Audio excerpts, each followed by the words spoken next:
Dejo con ustedes en primer término entonces a Cristian Rojas, coordinador de operaciones de NIC Chile.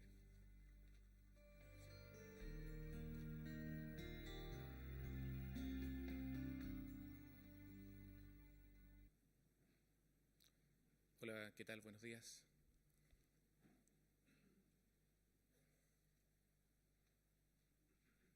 Gracias.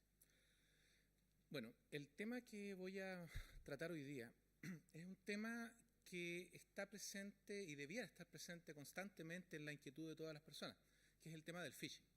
El phishing, que como dice ahí, es un negocio muy lucrativo para las personas que lo practican en realidad.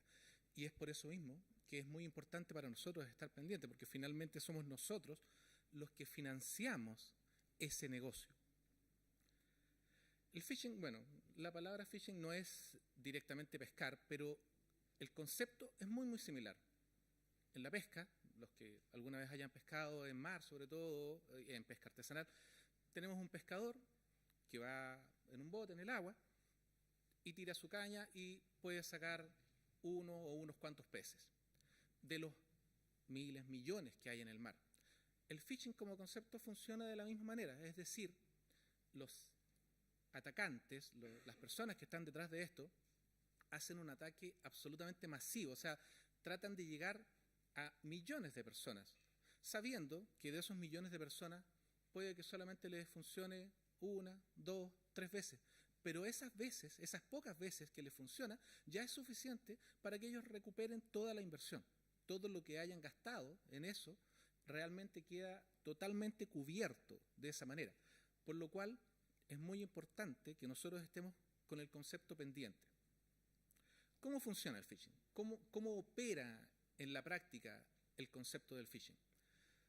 Partimos en la práctica, es decir, con un servidor al cual vamos a llamarlos hackers, tienen acceso. Estos atacantes, estas personas malignas, tienen un servidor en el cual ellos tienen acceso como primer punto. El siguiente punto es que envían, como ya dije, millones de correos o cientos de miles de correos a muchas direcciones, tratando de lograr que alguna de esas personas, que alguno de esos peces agarre el anzuelo y ellos puedan ahí agarrar su tajada. ¿Cómo son los phishing? Los phishing que nosotros recibimos. Me imagino que más de alguno ya los habrá visto. Llegan constantemente, a lo mejor no todos los días, pero sí periódicamente, una vez a la semana, más o menos, quizás más, quizás menos. Llegan correos que simulan ser generalmente bancos, pero no necesariamente.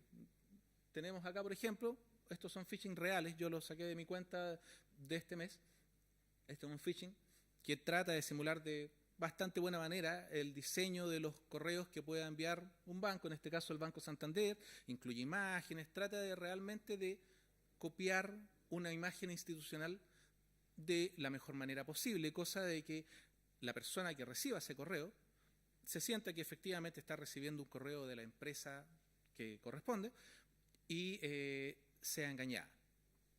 Acá tenemos otro ejemplo, otro banco chileno, el Banco Estado, también con la imagen del famoso patito, también algunas cuantas imágenes que podrían llegar a engañar a una persona que reciba ese correo. Ahora, hay phishing de distintas calidades, hay otras que ya son de diseños más simples, no incluyen muchas imágenes, que ya quizás incluso para las personas sea más difícil caer. Pero, insisto, como esto llega a millones de personas, o a cientos de miles, como digo, con que caiga una es suficiente. Tenemos también otros casos ya más tristes, donde en realidad los atacantes ni siquiera se esfuerzan en dar un diseño ni en presentar algo que pudiera así como engañar de mejor manera al usuario, sino que simplemente un correo con texto y un enlace. Pero no importa, en realidad el concepto acá es el mismo detrás de todos.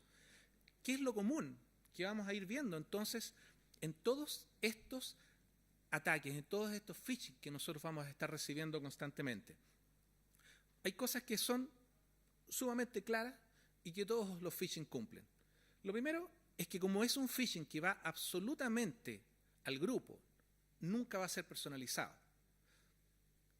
A ver, no digamos nunca, siempre hay condiciones que se pueden dar que puedan ser distintas, pero lo normal es que el phishing nunca va a ser personalizado. Lo normal es que siempre van a tratarlo de estimado cliente, estimada persona, estimado correo. Es muy común que la única forma de personalización que lleve ese correo es repetir el mismo correo al que están recibiendo, porque es el único dato que el atacante tiene de ustedes, el correo. Entonces, generalmente esos van dirigidos, como digo, a la cuenta, estimado, en este caso, mi cuenta de correo, estimado webmaster, estimado cliente, o sin ningún tipo de personalización absoluta. Otro concepto que es común en estos correos que recibimos con phishing es que siempre van a mencionar algún tipo de amenaza, algún tipo de alerta, algo que los va a ustedes, les va a llamar la atención, les va a hacer fijarse en el correo que están recibiendo. Si no, va a quedar como cualquier otro tipo de publicidad. En este caso, bueno, lo típico es que les están alertando de que su cuenta ha sido bloqueada, que su cuenta tiene algún problema de seguridad, que su cuenta en sí a ustedes les está generando algún problema y ustedes van a tener que hacer algo para solucionar. ¿Y qué es lo que tienen que hacer? Bueno, la última parte común de todos los phishing es que les ponen un link, les ponen un botón, les ponen algo que a ustedes les hace que lo cliquen y los lleve a un sitio que va a simular ser el sitio que ustedes quieren visitar, pero que claramente no lo es. Ese sitio siempre también, al igual que como el diseño de los correos, va a tratar de replicar de la mejor manera el sitio que está suplantando. No encontré ningún phishing que estuviera activo con datos chilenos, así que solamente saqué algunos que sí estaban activos con otros datos internacionales. Pero, por ejemplo, acá vemos una que está simulando el login del Banco de América. Y si ustedes fueran a la página real del banco, se verían que, bueno, es el mismo logo, es la misma lógica, por lo cual, efectivamente, alguien que viera directamente ese sitio sin hacer un análisis más profundo, podría decir, sí, efectivamente, me encuentro frente a la página de mi banco y voy a poner acá mis datos.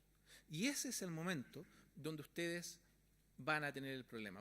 Cuando pongan su información privada en un lugar que no es el que corresponde, en ese momento ya estamos fritos. Ese es el momento en el cual ustedes ya perdieron la privacidad de su información y de ahí en adelante lo que pase ya va a depender de lo que ocurra directamente o lo que hagan directamente las personas que tengan acceso a esa información. Acá vemos un banco, pero no necesariamente los phishing van a ser siempre bancarios. Vamos a ver phishing de todo tipo. Por ejemplo, también hay phishing que tratan de capturar cuentas de Facebook, tratan de capturar cuentas de correo en este caso, cuentas de Drive, incluso algunas que dicen así como les muestran distintos proveedores de correos y dicen ya, elija su proveedor de correos acá y ponga su usuario y contraseña. Porque cuando ustedes le llegan a capturar los datos de su cuenta de correo, también a ustedes les van a poder hacer algún tipo de estafa, es decir, en el sentido de que aquí hay distintas alternativas. Uno, le mandan correos a sus contactos, porque si alguien tiene acceso a su cuenta de correo, puede también tener acceso a todos sus contactos, y muchas veces se ha dado de que esos contactos reciben correos de parte suya, diciendo, sabes amigo, estoy en algún problema, por favor, deposítame dinero, etc. Y muchas de esas personas caen. Ahí el phishing no los afecta económicamente a ustedes, pero a través de ustedes se está afectando a personas conocidas. O también el solo hecho de que ustedes no tengan acceso a su cuenta de correos para mucho podría llegar a ser fatal. O sea, que a ustedes les digan que el correo que han usado durante muchos años, incluso para muchas personas es su herramienta de trabajo, que les digan que no van a poder acceder a ella, también pierden clientes, pierden contactos. Y muchas personas están dispuestas a pagar para recuperar el acceso a esas casillas. Una vez que ustedes entregan sus datos privados, el tiempo en que esos atacantes hacen uso malicioso de esa información es generalmente muy, muy corto. Incluso muchas veces se dan casos en que hay programas automáticos que apenas reciben la información privada que ustedes le están entregando, esa información es usada instantáneamente. Por lo cual, no es muy común que uno caiga en un phishing se dé cuenta y diga, ya, entonces ahora voy a ir a cambiar mi contraseña. Sí, algunas veces puede pasar que le funcione, pero otras tantas puede ser que ya sea demasiado tarde. Por lo cual, siempre, lo mejor acá va a ser evitar caer en un phishing. Obviamente, todos queremos evitarlo, pero ¿qué es lo que hacemos para evitar caer en estos ataques? ¿Cómo prevenimos entonces el phishing?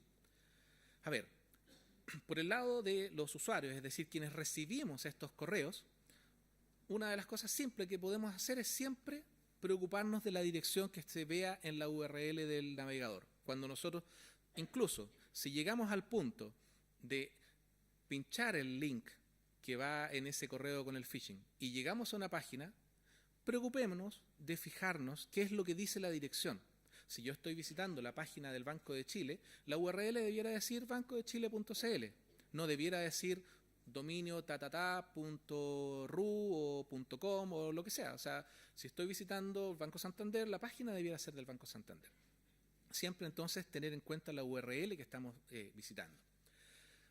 Otro error que se da en algunas personas, quizás no muy cercanas al uso de Internet en general, es que a veces cuando tienen que visitar una página, siempre parten buscándola en Google. Sí, para muchos casos puede ser irrelevante.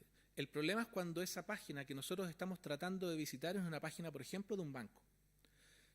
Muchas personas van a Google, buscan, qué sé yo, Banco de Chile, y pinchan el primer link que les aparece. Nuevamente, ¿qué me está certificando de que ese link que yo estoy viendo en primer lugar sea el de efectivamente del Banco de Chile? Si yo después no me preocupo de confirmarlo, verificando la dirección que voy a estar viendo en el navegador, puedo nuevamente ser víctima de un engaño. Ahora, por el otro lado, por el lado del servidor. Como ustedes recordarán, al principio esto partía, dije, con un servidor que era controlado por los atacantes, los hackers, por decirlo. Ese servidor, obviamente, puede ser un servidor de los hackers. Ante eso no es mucho lo que podemos hacer para evitarlo. Pero lo normal no es eso. Lo normal es que ese servidor sea un servidor absolutamente inocente. Que sea un servidor donde hayan páginas web totalmente comunes. Que haya sido hackeado ese servidor y que le hayan puesto ahí, escondido, un phishing. Muchas veces nosotros, cuando hablamos de hacker, se nos viene a la memoria las típicas páginas estas que dicen, esta página ha sido hackeada y que este servidor tiene un problema de seguridad, etc. Eso es todo lo contrario de lo que hacen este tipo de atacantes. Estos atacantes tratan de pasar lo más desapercibido posible, por el que el negocio para ellos es que ese servidor que contiene la página al que va a ser redirigido el usuario, la idea es que esté arriba la mayor parte del tiempo. Es decir, ese phishing, mientras esté visible en Internet, a ellos les va a estar generando dinero. Por lo cual, ellos tratan, como digo, de que nadie se dé cuenta de que en ese servidor hay un problema de seguridad y que ellos habían accedido. Por lo cual, hay phishing que pueden estar arriba durante meses, conviviendo con otras páginas web que pueden funcionar también perfectamente, sin ningún tipo de problema. Es por eso que quienes tengan páginas web tienen que preocuparse de cómo está la seguridad del servidor donde está montado. Muchas veces se da, y es lo que vemos nosotros, que las personas construyen un sitio web, que contratan un diseñador y ese sitio web lo construyen arriba de los manejadores de contenidos más comunes, por ejemplo, no sé, WordPress, Joomla, otros tantos más que hay en el mercado. Muchas veces esos programas se instalan en la versión que a lo mejor incluso puede haber sido la última versión que había en el momento en que se diseñó el sitio web, pero de ahí en adelante se instala la página funcionó y nunca más se hizo ningún tipo de actualización en ese servidor, en ese software, que está debajo de la página web que ustedes pueden tener contratada. Y eso es un problema porque constantemente se van descubriendo vulnerabilidades de esos programas. Y estos atacantes tienen programas que automáticamente van recorriendo un montón de servidores y van probando a ver si es que ese servidor tiene tal vulnerabilidad. Y apenas la encuentran, la utilizan inmediatamente. Es por eso que no, porque yo haya puesto un servidor en la última versión en algún momento me tenga que quedar tranquilo diciendo no, si yo me preocupé de la seguridad en su momento. La seguridad es algo constante, es algo que siempre tienen que ustedes estar considerando. Y otro punto importante que ustedes tendrían que estar atentos es a eventuales reportes que pudieran llegarles. Nosotros en Chile, dentro de nuestras labores, efectivamente recibimos muchos reportes de phishing, y lo que nosotros hacemos es contactar a los usuarios, contactarlos ya sea por correo, incluso por teléfono. Tratamos de repente, cuando no tenemos datos que nos estén respondiendo, incluso ver si es que a través de la página web, del dominio, buscando el negocio, llegando a alguna central telefónica, de la manera que podamos, tratamos de llamarlos y de contactarlos para decirles, oigan, ¿saben qué? Recibimos un reporte que nos está diciendo que ustedes, dentro de su servidor, tienen una página que clona, por ejemplo, el sitio del banco X. Muchas veces las personas no tenían idea, o incluso personas habían recibido esos reportes, pero no habían entendido mucho, no sabían qué les estaban diciendo y los habían descartado. Tienen que estar atentos a ese tipo de reportes. Si se lo hacemos nosotros, bueno, nosotros trataremos de hacerles entender la importancia de hacerlo, pero esos reportes a veces van directamente desde otros organismos internacionales que escriben quizás incluso en otros lenguajes, en inglés, qué sé yo, y a esos reportes también tienen que estar atentos. Cualquier tipo de información que les pueda decir que ustedes están entre medio de una cadena de phishing, ustedes deberían tratar de considerarlo. Y un último tema. El phishing más común, que vemos todos los días, es el de los correos. Que recibir un correo con ese aviso de phishing que estábamos viendo. Pero también existen otras variaciones. Por ejemplo, los atacantes que compran publicidad en sitios como Facebook, como Google, y que ahí ponen links que nuevamente tratan de clonar páginas de bancos, cosas por el estilo, para engañar a las personas. Y hay un caso, esto fue de hace un par de meses atrás, en que una municipalidad argentina perdió del orden de 120 millones de pesos en un phishing, porque el encargado de la contabilidad, que todos los días se conectaba a su banco a ver la cartola y otras cosas, lo que hacía era justamente lo que les mencionaba, buscaba la dirección en Google. Y claro, esa vez tuvo la mala suerte que el primer link que vio fue el link de una publicidad que habían contratado estos atacantes, diciendo, nosotros somos el banco, qué sé yo. La persona no se fijó, vio solamente el primer link que decía Banco X, perfecto, lo pinchó, vio la página, se puso sus datos, y ahí, en ese momento, según cuenta la historia, que bueno, no la puse, pero la pueden googlear nuevamente, en ese momento la persona empezó a recibir inmediatamente transferencias salientes, que finalmente, sumando todas las que hizo hasta que lograron que el banco bloqueara el acceso a la cuenta, sumaron del orden de 120 millones de pesos. No es un negocio que a nosotros no sea transparente, todo lo contrario, para nosotros es sumamente dañino el concepto del phishing. Así que es muy importante que lo consideren en su actuar del día a día. No sé si hay alguna consulta al respecto. ¿Sí? Me dicen que las consultas van a ser al final. Ok, gracias.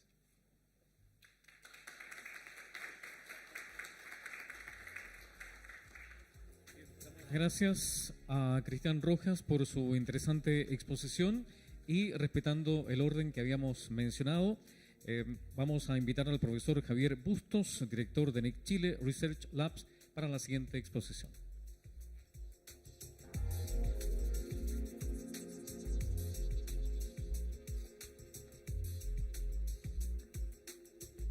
Soy más bajo. Bueno, yo les quiero presentar uno de los proyectos insignes que hicimos tanto como laboratorio como con el grupo de operaciones de DNS-NIC. Y es un proyecto que además fue financiado por el Fondo Regional de Innovación Digital para América Latina y el Caribe, FRIDA. Y se trata de un módulo de seguridad que emula a los conocidos HSM o Hardware Security Module, pero utilizando criptografía de umbral. El contexto es ¿qué es la criptografía umbral? Primero que todo, con el esquema tradicional de la llave pública, ustedes tienen que existe una llave que se va a utilizar para firmar un documento, y esa llave es única, grande, nuestra, intransferible, guardada en algún lugar que sea seguro. Si no es en un lugar seguro, ¿para qué van a estar haciendo todo esto? ¿Cuál es la idea de la criptografía umbral? La criptografía umbral es que ahora ustedes tienen múltiples llaves y la idea de fondo es tratar de usar un subconjunto de esas llaves para firmar. ¿Ya? Entonces ahora la seguridad no va a estar dada porque ustedes guardaron esa llave en un lugar seguro, sino que cada uno de estos pedacitos de llave son usados para firmar el documento. ¿Qué es un Hardware Security Module o HSM para los amigos? Es un hardware especialmente hecho para almacenar y proteger claves criptográficas. Pero, como ustedes deben saber, en su trabajo, en su vida, la idea siempre ha sido no poner todos los huevos en la misma canasta. ¿Y por qué? Porque el HSM es una muy buena herramienta que tiene mientras mejor la quieren, vale más caro. Y nada quita que le pueda pasar algo. O sea, siempre está el problema latente de que siendo una única máquina algo le pasa. ¿Ya? Entonces se nos ocurrió la idea de hacer este TC-HSM, que era simular un HSM utilizando criptografía umbral. ¿Ya? Entonces vamos a prescindir de adquirir este hardware dedicado y mantener el mismo buen nivel de seguridad. De hecho, el nombre clave de este proyecto, era el HSM de los pobres, porque la idea era llegar a usar cualquier tipo de computador para guardar estos pedacitos de llave. Después, más adelante voy a contarles yo, pero dentro de los proyectos nosotros incluso usamos Arduinos para firmar con estos pedacitos de llave, PCs de escritorio, la idea era usar el celular, y así se nos ocurrieron un montón de ideas locas después que por suerte nos detuvieron.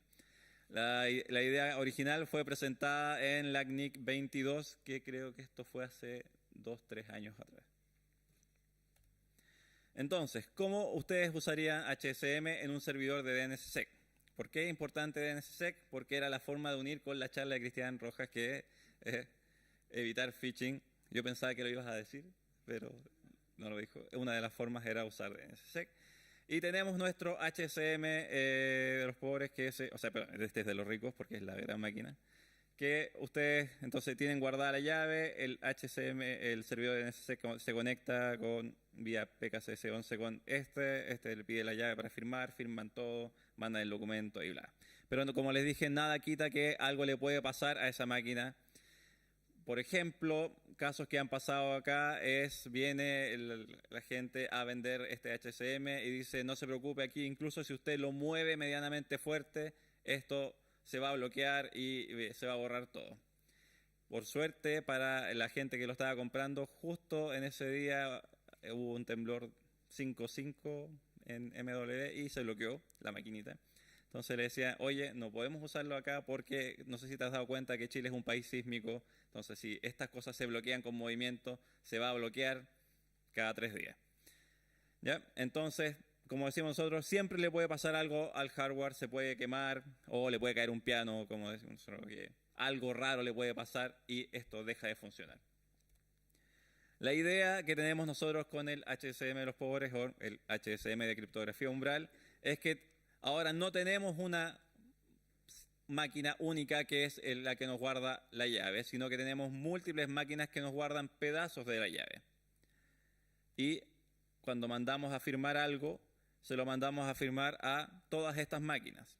Y si alguna de ellas falla, entonces nosotros aún así podemos tener, utilizando en este caso la mitad más 1, que son la mitad de 5 es 2,5, usamos 3, teniendo 3 pedacitos de firma, podemos tener un documento válidamente firmado. ¿Ya? ¿Y qué pasa con la cuarta que llega? Llegó demasiado tarde, no la usamos.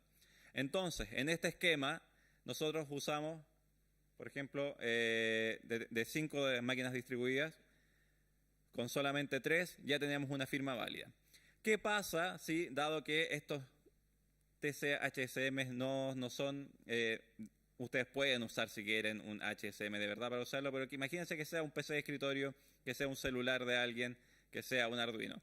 ¿Qué pasa si alguien, un hacker, viene y entra y roba todas las llaves que están en esa máquina? Nada, porque tiene un pedazo de firma solamente. Y debería hackear las 5 máquinas para que esto pase. para que pueda suplantarlo. Ahora sí, les pueden hackear las 5 máquinas, pero imagínense el esfuerzo que eso va a costar. O sea, para eso mejor, no sé, le dice a alguien que firme por ustedes. O sea, no creo que sean tan importantes tampoco para que alguien hackee las 5 máquinas. Bueno, pueden serlo. Nosotros hemos tratado de evitar este tipo de cosas haciendo nodos de TSH-HCM en distintos lenguajes de programación que corran sobre distintos sistemas operativos. Entonces, si ustedes tienen una mayor diversidad de sistemas, va a ser mucho más difícil que los hackeen. Porque claro, si ponen los 5 nodos en las 5 máquinas virtuales dentro de la misma máquina, los 5 programados en C, esto no va a resultar. La idea es justamente tener un HCM que esté distribuido. ¿Ya? Entonces, una vez que tenemos los 3 nodos, o sea, las 3 mini documentos firmados, o sea, los 3 mini firmas del documento, se genera la firma válida para que esto siga su funcionamiento. El estado actual es que, cosa rara de cosas que pasan en la academia, tenemos una versión estable y el soporte es ofrecido por el laboratorio NICLab. Hemos hecho integración y prueba de 2 de los servidores DNS más utilizados, que son Bind y Node, y NICLab CL, porque obviamente uno tiene que probar las cosas primero antes de sacarlas a público, está firmado y operado utilizando este software. Si a ustedes les interesa usarlo, esto es de libre utilización, está en el GitHub del laboratorio, usen Google para encontrarnos y esperamos que nadie nos haya hecho phishing con nuestras cosas. Para que vean más o menos cómo corrió esto en computadores de escritorio que tenemos en el laboratorio, con containers Dockers que hemos hecho justamente para que la gente llegue, instale y corra y no tenga que estar configurando y bajando librerías por millones y reconfigurando. Firmamos alrededor de, producimos 75 firmas por segundo y si tenemos 250.000 dominios, un archivo de zona de 500.000 líneas toma alrededor de 2 horas 50 minutos. Obviamente ustedes no van a estar firmando todos los días, bueno, capaz que sí, pero es para que tengan más o menos una idea de cuál es la performance que se obtiene con este sistema. Es obviamente una performance bastante más baja que la que ustedes obtienen utilizando estos Hardware Security Modules que están hechos para eso, pero ahí ustedes tienen el trade-off de si pagan en eso o se ahorran el dinero del HCM y lo usan en otro tipo de cosas más importantes. Bien, entonces esta era una pequeña charla sobre lo que hemos hecho en el laboratorio para ayudar a la comunidad de Internet en la seguridad de los datos y las consultas. Yo creo que pensaba que eran ahora, pero me acabo de enterar que son más tarde. Gracias. Muy bien. Damos las gracias al profesor Javier Bustos por su presentación y de inmediato pasamos a la presentación que brindará el profesor Alejandro Evia, director de CL-CERT, Grupo de Respuesta a Incidentes de Seguridad Computacional.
Unos instantes que podamos acceder a la presentación de nuestro siguiente panelista.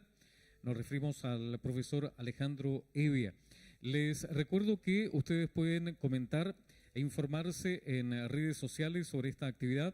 Invitamos a usar para ello el hashtag disponible que es NIC Chile 22:30. Así es que allí pueden canalizar las inquietudes, también comentarios respecto de esta jornada que ya se está desarrollando. Mientras encontramos la presentación de nuestro siguiente expositor, no sé si pudiéramos adelantar alguna pregunta respecto de las dos ponencias que ya hemos tenido. Si hay alguna consulta, nos pueden hacer la seña para acercar. Sí, tenemos una pregunta que pudiéramos escuchar ahora mientras vamos con la búsqueda de la presentación de nuestro siguiente expositor. Así ganamos tiempo respecto de lo que... Sí, en la cuarta fila, sí, la persona que levanta la mano. Va el micrófono. En este instante le escuchamos. Sí, le escuchamos. Buenos días a todos. Felicitar a NIC Chile por estos 30 años. Tengo una pregunta para Cristian. Cristian comentó que hay ocasiones en que los usuarios saben de una campaña de phishing y utilizan al NIC como tercero de confianza para denunciar el phishing. Entonces quería saber su experiencia en torno a los resultados respecto de el administrador de sitio que está sufriendo el phishing, es decir, ¿resuelven o no resuelven el problema?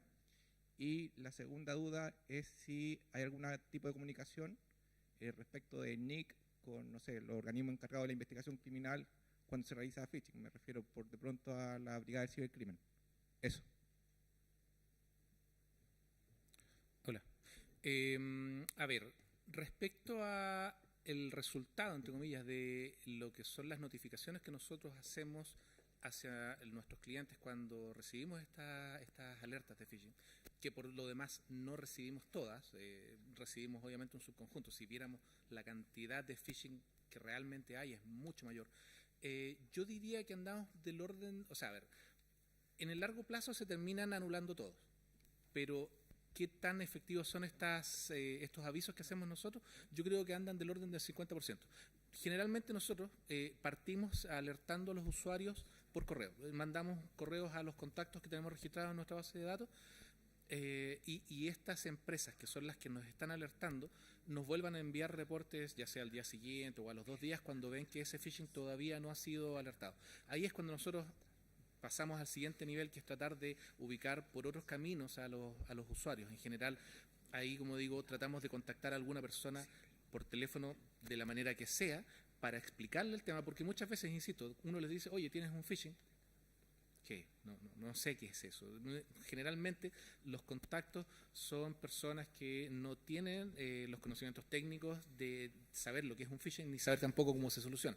Pero por lo menos nosotros le hacemos una pequeña introducción del tema y les generamos a ellos el sentido de urgencia. Y cuando llegamos a ese punto, generalmente sí las personas actúan muy rápido. No necesariamente ellos mismos, sino que a veces diciendo, ya saben que voy a hablar con el hosting o con el diseñador que me hizo la página para ver qué pasa. Desde ese punto, sí es bueno. Ahora, ¿por qué no lo hacemos en primer lugar? Bueno, porque es un costo de tiempo que nosotros en realidad nos consume bastante en general tener que hacer ese tipo de contactos.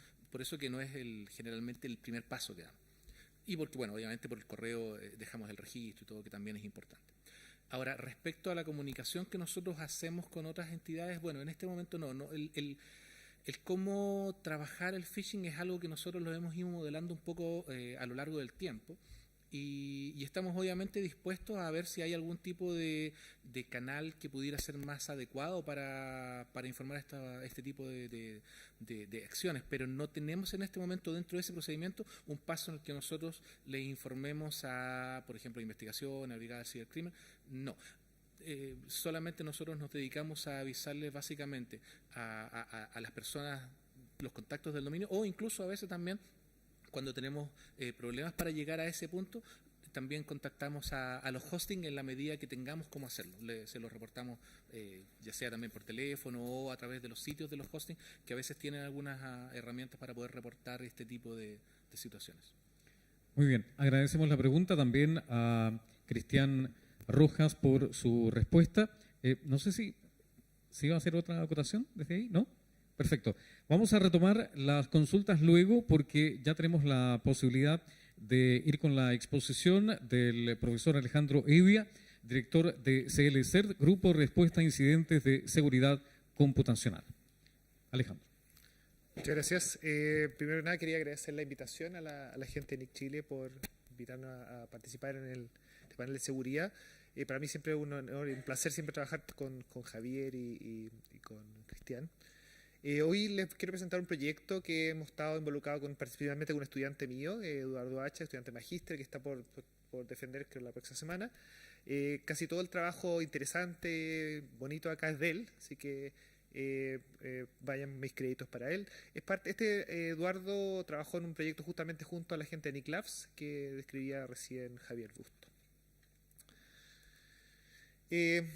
Este proyecto tiene que ver con algo que se denomina monitoreo activo. Nosotros lo que hacemos esencialmente es mirar activamente todas las direcciones IP existentes en Chile y las escaneamos desde acá de la Universidad de Chile, distintos puertos, distintos protocolos para poder determinar cómo están de alguna manera en términos de seguridad. Y eso nos permite definir, de hecho, eso es lo que define a lo que le llamamos el Observatorio de Seguridad de la Red, que es algo que estamos haciendo en este momento, que es mirando todas las direcciones IP que hay existentes en Chile y viendo cómo están en términos de seguridad. Esta herramienta hace un monitoreo activo, demora aproximadamente unos 90 minutos para toda la IP en Chile y permite evaluar sus características. En general, esto escanea algo así como 10 millones de direcciones IP en ese periodo. La idea de esto es eventualmente dejarlo público, la información que de esto termine público. En este momento está un proceso de rediseño del sitio, pero va para allá. ¿Qué tipo de cosas vemos? Y aquí les voy a mostrar algunas estadísticas, que es la parte más entretenida, pero en el nivel un poco más de alto nivel. Tenemos número y tipo de servidor IP, qué tipo de sistema operativo, en particular la versión de TLS, que es el protocolo de seguridad que uno usa cuando se conecta vía HTTPS, y que eso tiene varios aspectos importantes desde el punto de vista de seguridad, como son el largo de las claves, el tipo de firmas, configuración, etcétera. Vemos también si los servidores son, las máquinas que encontramos son susceptibles de ataques, de ciertos ataques que han existido en el pasado. Para los que trabajan en seguridad hay ataques que han sido reportados como Heartbleed, como Freak, etcétera, como otros. Hay un sinnúmero de ataques. Y en particular también vamos a medir un poco la presencia de lo que le llaman hoy en día Internet of Things, entre otros. Veamos algunos resultados de esto. En general uno que mucho que ver con seguridad no tiene, pero tiene que ver con un poco qué puertos uno ve hoy en día cuando escanea el espectro de IPs en Chile. No es sorprendente que los puertos más abiertos, más disponibles son típicamente del puerto de HTTP, el puerto 80, servidor web. Por supuesto está el puerto 80, está el 8080, el otro siguiente, el HTTPS, es el puerto 443, que es el que se usa la versión segura de la página web. Y hay varios otros que aparecen y que quizás no deberían aparecer mucho, por ejemplo como Telnet, hay para conectarse, SSH, son típicos de conectarse, y de correo, incluso aparece DNS abierto ahí, el 53. Y efectivamente hay varios otros que a uno, por ejemplo, recién en los últimos años empezamos a detectar que empezaba a aparecer Bitcoin. Creo que son alrededor de como 3.800 IPs en Chile que estamos ahora último que estaban minando Bitcoin.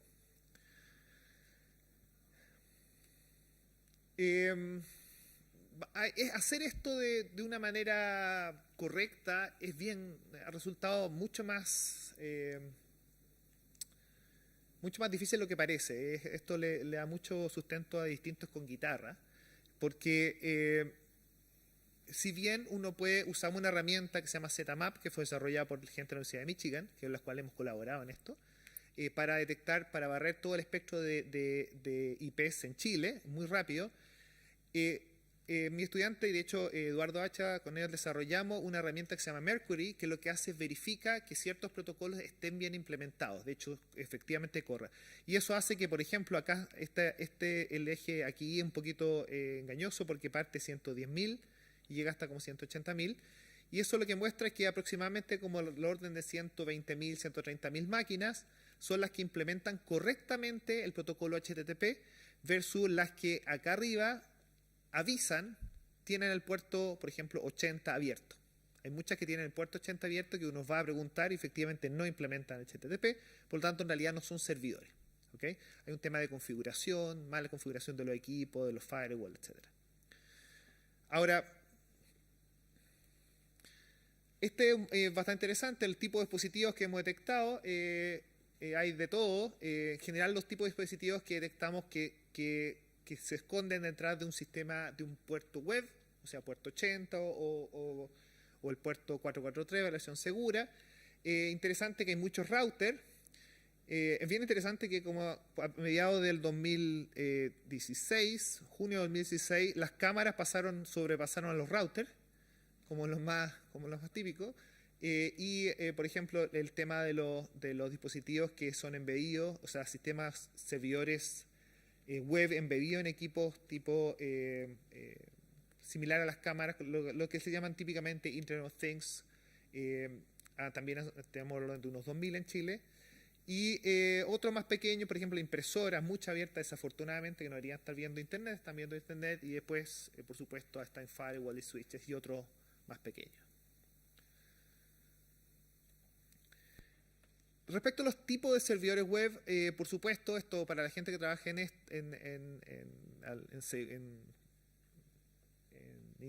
tecnología de Internet, no es muy sorprendente que el servidor, uno de los más comunes, el servidor Apache. Sin embargo, hay varios otros que se miden el servidor Apache está en algo así como 35.000 de las máquinas, entre 30 y 35.000. Y hay otras versiones, distintas otras versiones que están típicamente el Nginx, el otro más común. Para los que entonces están dentro de esto entre los 5.000 y 12.000. Para los que se preguntan qué pasa con esos PICs, esas son las cosas que uno empieza a aprender después de esto, que en realidad hay muchas cosas que no son nada de triviales. Estos PICs tienden a haber porque hay ciertos espacios en los cuales son asignados para por ejemplo, a un proveedor de domain hosting, de web hosting, que lo que hacía es que contestaba incorrectamente, esencialmente que tenía servidor web Apache cuando no lo tenía. Y esto aquí resultaba que habían por lo menos 8 sistemas autónomos que en realidad estaban asignados a web hosting extranjero, que por error habían sido asignados vía LACNIC a Chile, que justamente contestaban a todo que sí, efectivamente. En realidad este es un caso del servidor de, si mal no recuerdo, ese es el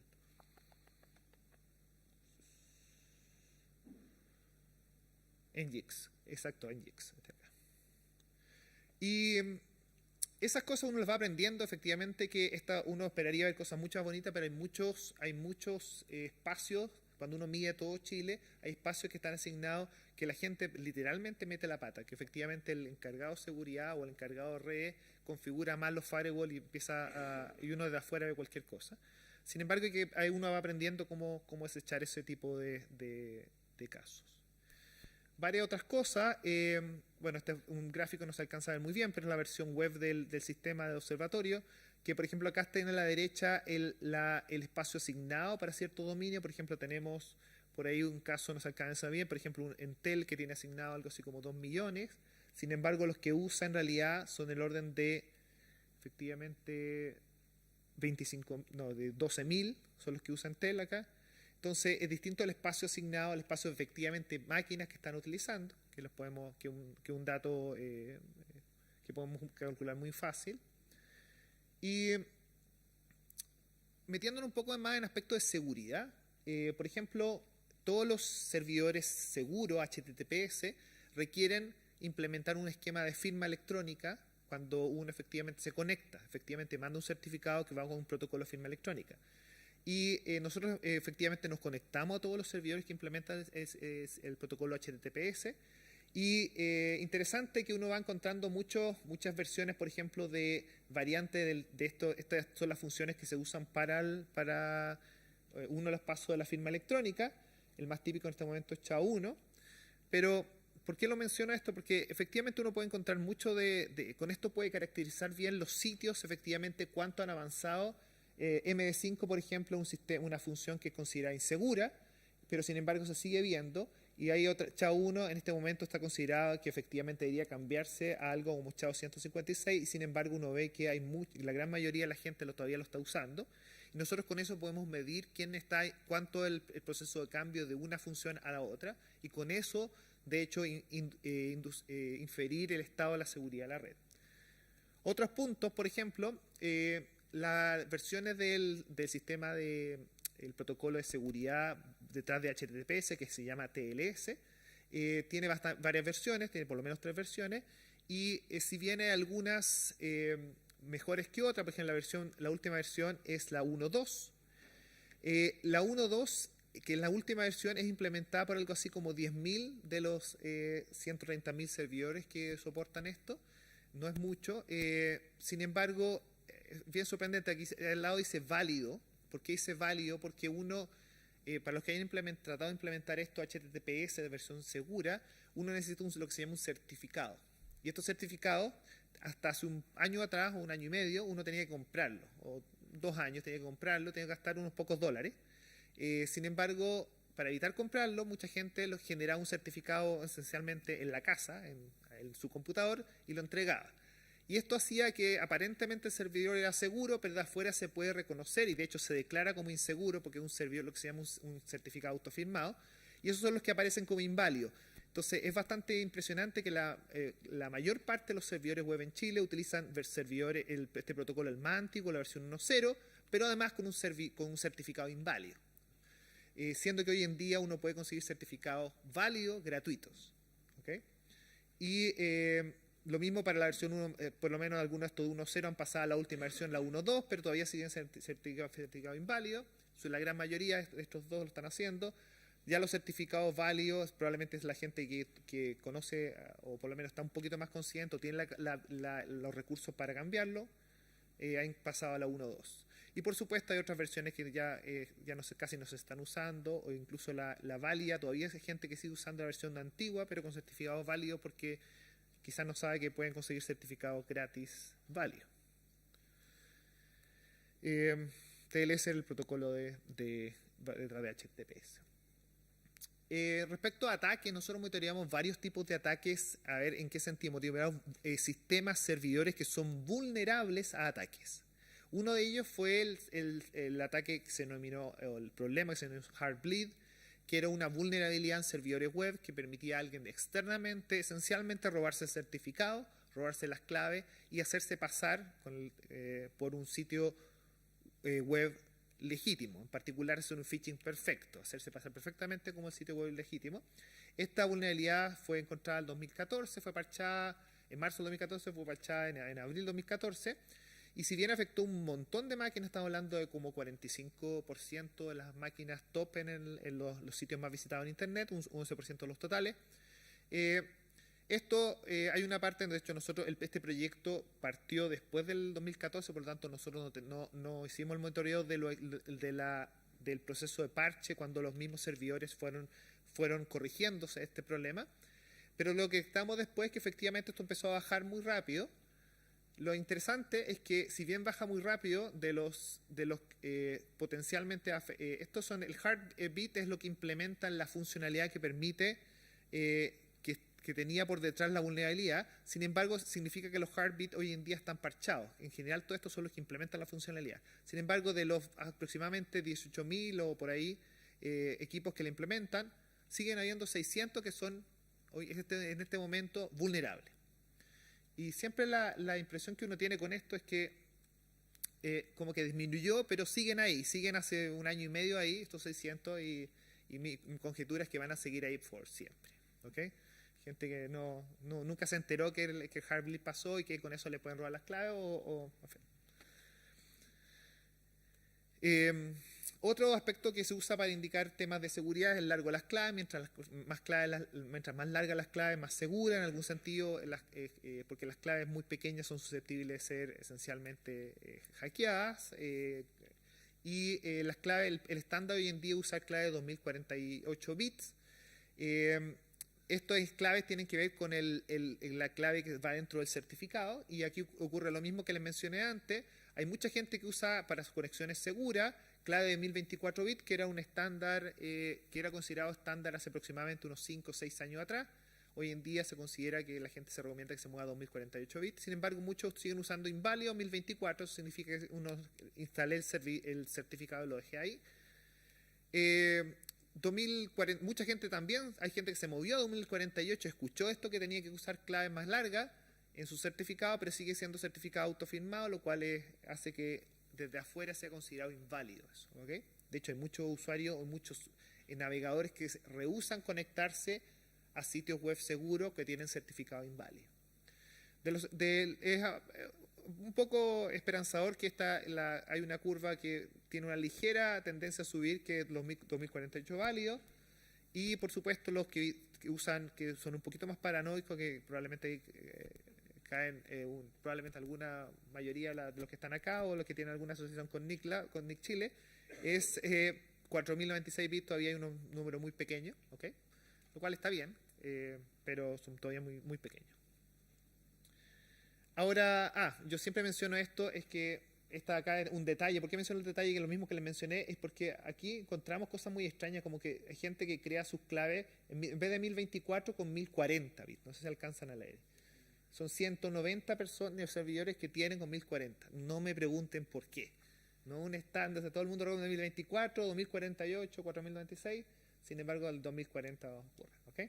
Y es lo mismo que este 4096, ¿ok? Así que, pero esos son inválidos. Está bien. 1040 lo encontré bien interesante. Y un poco para resumir esto, parte de la idea de algunos de estos indicadores es meterlo esencialmente en una licuadora y poder determinar cómo estamos como país y cómo estamos comparado con otros países en términos, si tomamos todos los servidores web que hay en Chile, todos los servidores que usan seguridad, HTTPS, todos los equipos que presentan algún tipo de vulnerabilidad, y les ponemos nota a eso y encontramos una especie de promedio, lo que hacemos acá es definir una especie de métrica asociada a una red. En particular, lo que estábamos haciendo en concurso, en conjunto con un trabajo de la Universidad de Michigan, con mi estudiante estábamos trabajando en definir métricas, y una de las métricas que definimos fue respecto al país y en particular a varias subredes. Y esta métrica depende de varias cosas, de las cosas que le he ido mencionando. Pero si los metemos toda en una licuadora, una de las cosas que hemos encontrado, por ejemplo, que acá voy a ver si se alcanza a ver un poco, pero por ejemplo acá hay algunos países, en el eje Y hacia arriba, mientras más arriba mejor, significa que tenemos mejor calificación de seguridad.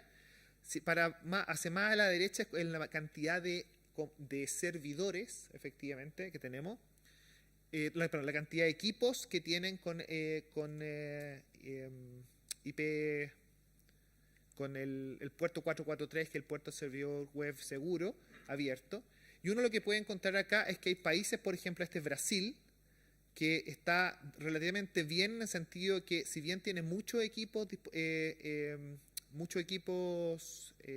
abiertos mostrando el servidor web seguro, su nota es relativamente buena. Por ejemplo, hay un caso bien extraño, que es el caso de Guyana, donde probablemente tienen muy poco equipo y lograron asegurar esos muy pocos equipos, pero los desplegamos aquí porque tener poco equipo y asegurarlo bien no es mucha... no necesariamente indica que uno hace el trabajo bien. Es mucho más relevante casos como Uruguay, por ejemplo, que tienen bastante más equipos, pero sin embargo han logrado todavía mantener una métrica alta. Significa que tienen muchos equipos, pero logran asegurarlos bien. El caso de Chile está ahí, estamos como en el medio, todavía no estamos muy abajo, pero en realidad podríamos subir un poquito más. En realidad estamos metidos en el lote con varios otros, Ecuador, etcétera, Venezuela, Perú, Argentina está un poquito acá abajo, un poquito peor que nosotros, y por acá abajo está Colombia, que Colombia no está yendo muy bien. Ahora, hicimos algo similar con ciertos sistemas autónomos en Chile, o ciertas redes. Espero no avergonzar a nadie. Voy a tratar es casi bueno que no se vean mucho los nombres acá en esta transparencia, pero tratamos de hacer algo similar respecto al número de equipos. Aquí está en una escala log-log, efectivamente logarítmica para acá, y acá con la métrica. Y hay esencialmente, por ejemplo, de acá voy a mencionarlo, que este es Telefónica, este de acá es Telefónica del Sur, junto a BTR y Manquehue, que están relativamente bajos, pero aquí uno puede efectivamente notar que hay máquinas que tienen muchos equipos, pero generalmente tienen calificaciones bajas, otras que tienen un equipo un poquito menos, pero van subiendo. Hay claramente una dependencia con el número de equipos para manejarlo, pero no siempre así. Claramente, por ejemplo, el caso de uno de los que está acá adentro, que es por ejemplo BTR, que está acá, que tiene bastantes máquinas, pero está bastante, por ejemplo, está bastante más bajo que estos dos, que es GCO, GTD, que están un poquito más arriba. ¿Okay? Eso es una de las cosas que uno puede estimar. En general, la idea de esto son estimaciones, son métricas. Ojo que muchos de estas subredes son subredes que tienen, por ejemplo, clientes o proveen servicio a personas en sus casas, que no tienen mucho control de qué es lo que corre la gente en sus casas. Mucho de la gente llega e instala una cámara, y esa cámara es con la configuración que encuentra, y esa probablemente configuración nosotros la escaneamos y damos cuenta que es una mala configuración que la hace insegura, y eso le da un poco puntos negativos al proveedor de internet de esos equipos. Por lo tanto, estos resultados hay que tomarlos con la perspectiva que merecen, son simplemente referenciales. ¿Okay? Y la idea es ir traqueando en el tiempo cómo van variando estas redes para saber qué redes van mejorando y qué redes no. ¿Okay? Esa es toda la idea. Y con esto concluyo, para sacar algún tipo de derivada de todos estos datos. En general, la utilidad de esto es para medir el estatus, cómo estamos hoy en día y cómo vamos evolucionando. Hay harta dificultad, en particular en Chile, de todos los que hayan trabajado en red. Hay muchos temas que tienen que ver con routers mal configurados, con firewall con problemas. Hemos tenido redes que nos responden absolutamente a todo que sí, que tienen todos los puertos abiertos, y cuando en realidad no es cierto. Y también hay varias cosas muy extrañas, que de repente hay ciertas redes que son asignadas en algún sentido a Chile, pero el dueño de esa red en realidad no está corriendo esa red en Chile, está corriendo la red en otro país, y eso hay que detectarlo y eliminarlo. Y por supuesto también hay veces que nos bloquean de vez en cuando sí y no. Eso preferimos que nos bloqueen de uno o que nos avisen. De hecho, nosotros tenemos un sistema de lista blanca, o que nosotros lista negra, que nosotros, si alguien nos dice y nos han hecho... Nosotros, si ustedes ven tienen una red y ven que lo escaneamos de la Universidad de Chile, si van a ver la IP y hacen el reverso de esa IP, pueden ver, aparece el proyecto, que se escribe este proyecto, por lo tanto, y ahí ustedes un correo donde pueden pedir explícitamente que no lo escaneen. ¿Okay? Si no lo escaneamos, está bien, está en todo en su derecho. El tema es que no podemos saber, no podemos avisarle el día de mañana si es que encontramos algo preocupante, por ejemplo, alguna vulnerabilidad, y ese es un poco el parte del propósito. El propósito es el día de mañana poder reportar directamente nosotros primero si encontramos vulnerabilidades. ¿Por qué? Esto que estamos haciendo nosotros acá lo están haciendo mucha gente. Hay grupos en otros países y hay grupos que no lo hacen con los fines académicos ni para reportar, sino lo hacen simplemente para escanear y encontrar equipos a los cuales atacar. Entonces nosotros preferimos hacerlo nosotros primero y reportarlo a nosotros, a los afectados, versus que lo haga algún criminal en Rusia o en China, y con fines de atacarlo y ustedes no se enteren. ¿Okay? Así que estamos también mucho eso de hacer tracking de nuevas vulnerabilidades mientras van apareciendo. Ese es el reporte de lo que quería hablar yo. Los que estén interesados, les pido que más detalle de esto me pueden contactar. Este trabajo tiene esencialmente mucho, es por el auspicio o por el apoyo en realidad de NIC Chile a este tipo de actividades. Así que aprovecho a agradecer a NIC Labs, también a Javier, su director, y a NIC Chile. Gracias.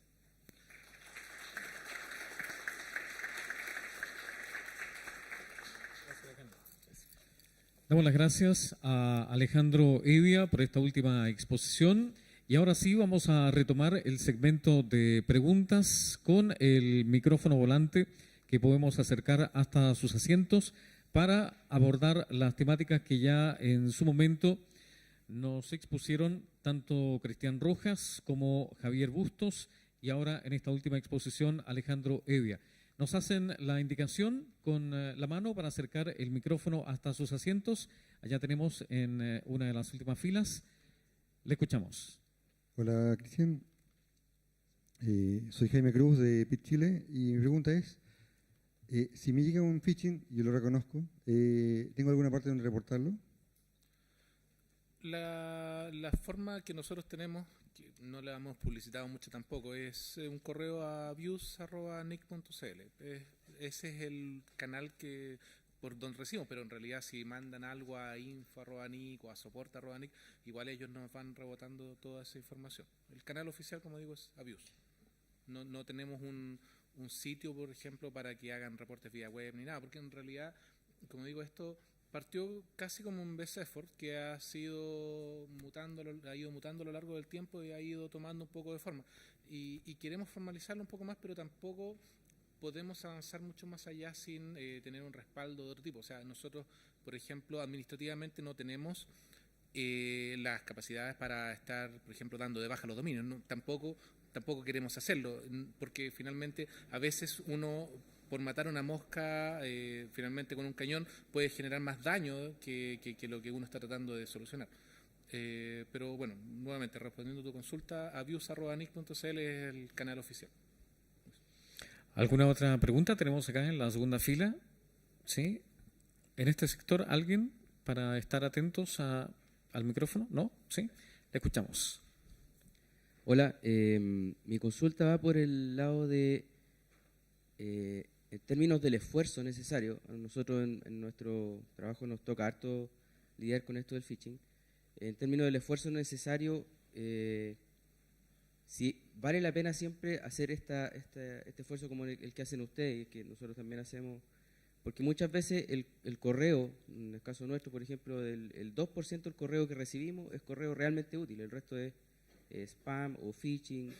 Entonces es una gran cantidad de recursos tecnológicos que están puestos ahí, y dedicar tiempo a cazar casos de phishing es súper desgastante y podríamos dedicar un montón de gente solo a hacer eso. Entonces no sé si por el lado de atrapar o de dar la aspirina para el dolor de cabeza, en lugar de eso hacer algún esfuerzo un poco más de alto nivel para tratar de tener o de hacer más difícil el phishing, porque incluso hay empresas que se dedican al mailing, que es legítimo, o sea, el correo se usa también para hacer publicidad, pero eso abre la puerta al phishing. Entonces hay empresas que piden incluso acceso o registro SPF, y eso como que va en contra justamente de medidas que se han diseñado, que no sé si han resultado bien para poder tratar de disminuir los casos de phishing.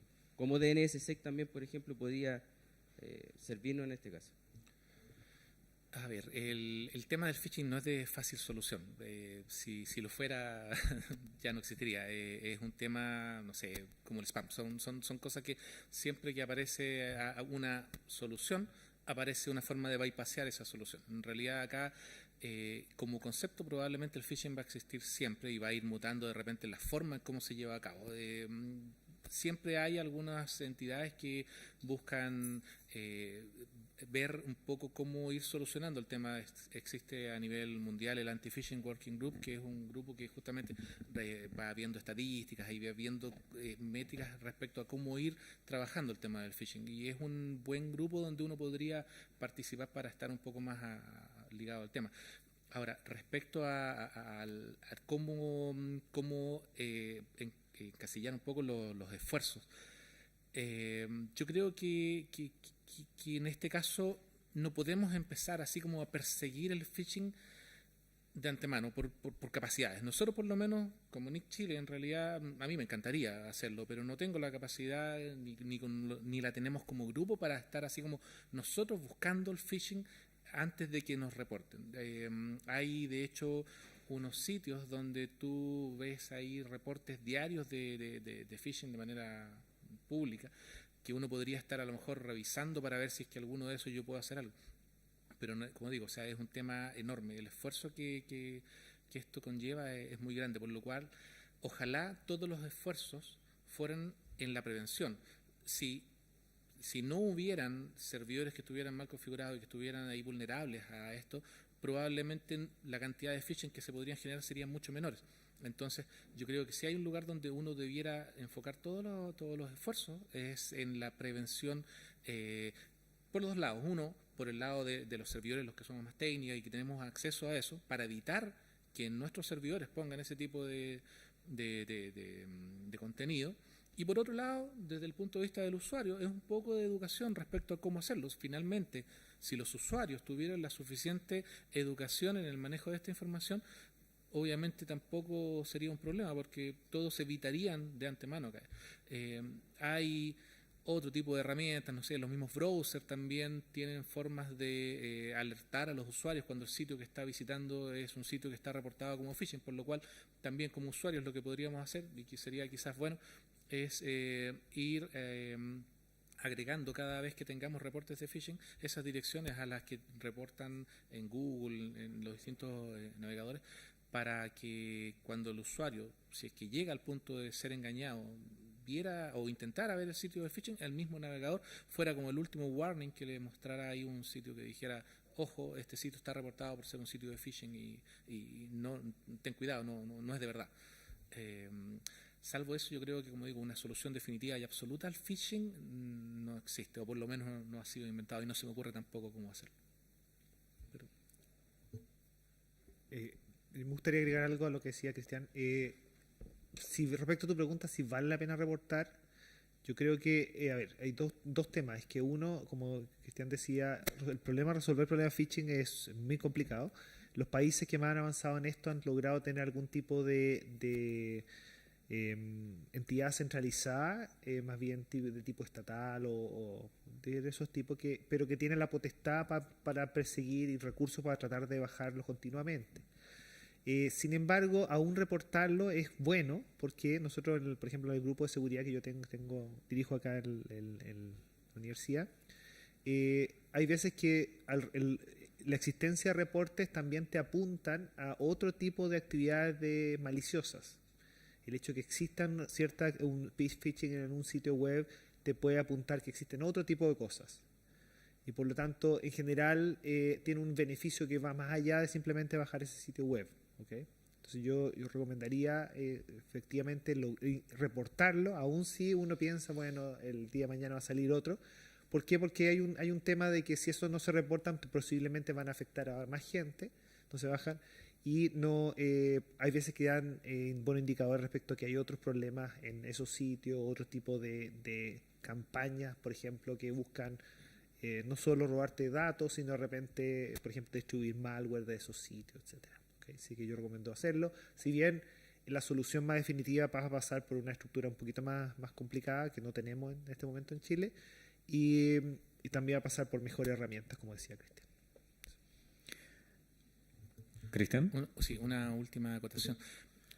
Una cosa que es importante, si es que alguien algún día se ve víctima de un phishing en un servidor, no basta con borrar o sacar del aire el documento que tiene el phishing. O sea, hay que tener ojo, porque el servidor que es atacado y que le logran poner un phishing quiere decir que tiene algún tipo de vulnerabilidad, y es el punto que hay que solucionar. O sea, así como sacar ese contenido del aire, hay que parchar ese servidor de alguna manera, porque si lo que nosotros hemos visto, solamente los usuarios borran la página web que tiene el phishing, dentro de unos meses más, o algún tipo de el mismo atacante u otro nuevo lo va a volver a atacar y va a volver a poner un phishing ahí en ese servidor. Eso. Muy bien, agradecemos la pregunta de nuestra audiencia. Tenemos una última inquietud. Hola, Sí, buenos días. muy breve, Iván por Silich favor. de PIT Chile. Solamente una consulta para Alejandro, si nos puede repetir, por favor, o en realidad decir el URL del sitio donde están publicando los resultados de la investigación, pues no se alcanzó a ver en el PPT. Ok, te puedo repetir la URL, pero lamentablemente el sitio todavía no está arriba. Es osr.cl. Pero no está arriba, ¿por qué? Porque está en proceso de rediseño. De hecho, como pondrá, hay información que está ahí, que es más bien de tipo agregada, pública, esencialmente. Nosotros también con eso podemos obtener información concreta, por ejemplo, de vulnerabilidades que pueden tener servidores dentro de redes, que nos gustaría típicamente notificar los primeros a ellos, a los afectados, antes que a todo el mundo. ¿Okay? Pero esto es un proyecto que está en curso, esperamos tenerlo andando relativamente luego, pero todavía el servidor esto no está disponible. ¿Okay? Así que esperaremos probablemente si nos siguen acá, o en algún momento vamos a anunciar probablemente vía Niclabs o algo así, dónde está este sitio. ¿Okay? Muy bien, muchas gracias.